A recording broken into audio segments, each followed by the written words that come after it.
ईडीकडून अरविंद केजरीवालांच्या 10 दिवसांच्या कोठडीची मागणी। केजरीवाल हेच मद्य धोरण घोटाळ्याचे सूत्रधार, ईडीचा दावा। न्यायालयानं निकाल राखून ठेवला।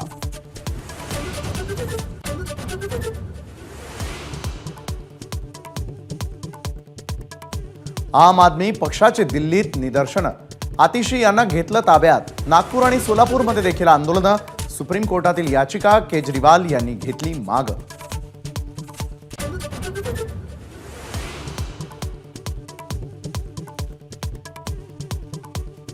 शरद पवार गटाकडून उमेदवारांची यादी निश्चित। बारामतीमधून सुप्रिया सुळे, माढ्यातून रासपचे महादेव जानकर तर नगर दक्षिणमधून निलेश लंकेंना लोकसभेची उमेदवारी निश्चित।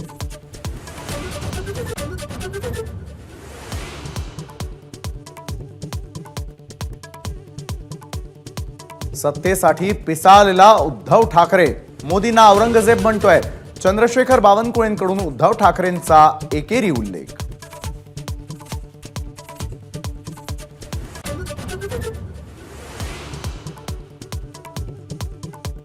सांगलीचा उमेदवार उद्धव ठाकरेंनी जाहीर करण्यावर नाना पटोलेंचा आक्षेप।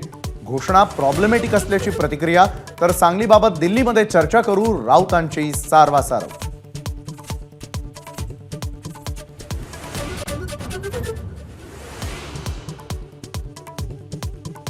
बीड जिल्ह्याच्या बॉर्डरवर धामण गावात पंकजा मुंडेंचं भव्य स्वागत। जेसीबी मधून फुलांचा अक्षरशः पाऊस। मराठा बांधवांचा आक्रोश 100% योग्य, पंकजांचं सभेत वक्तव्य।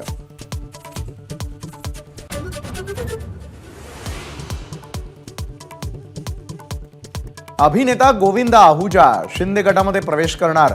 खात्रीलायक सूत्रांची माहिती। उत्तर पश्चिम मुंबईतून उमेदवारी मिळण्याची शक्यता।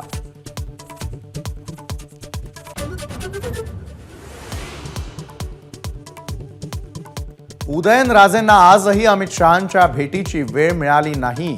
उद्या भेट होण्याची शक्यता। उदयनराजे बुधवार रात्रीपासून दिल्लीत।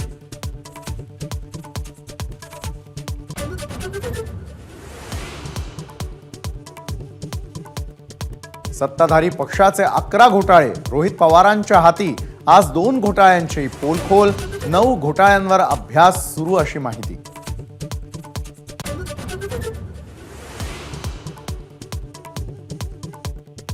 बीएमसीचे माजी आयुक्त इकबाल सिंग चहल यांची मुख्यमंत्री कार्यालयात नियुक्ती।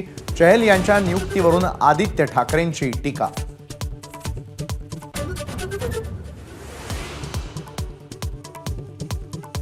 आयपीएल 2024 ला आजपासून सुरुवात। चेन्नईच्या एम ए चिदंबरम स्टेडियममध्ये रंगणार भव्य सोहळा।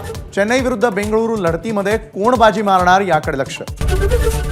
एबीपी माझा, उघडा डोळे बघा नीट।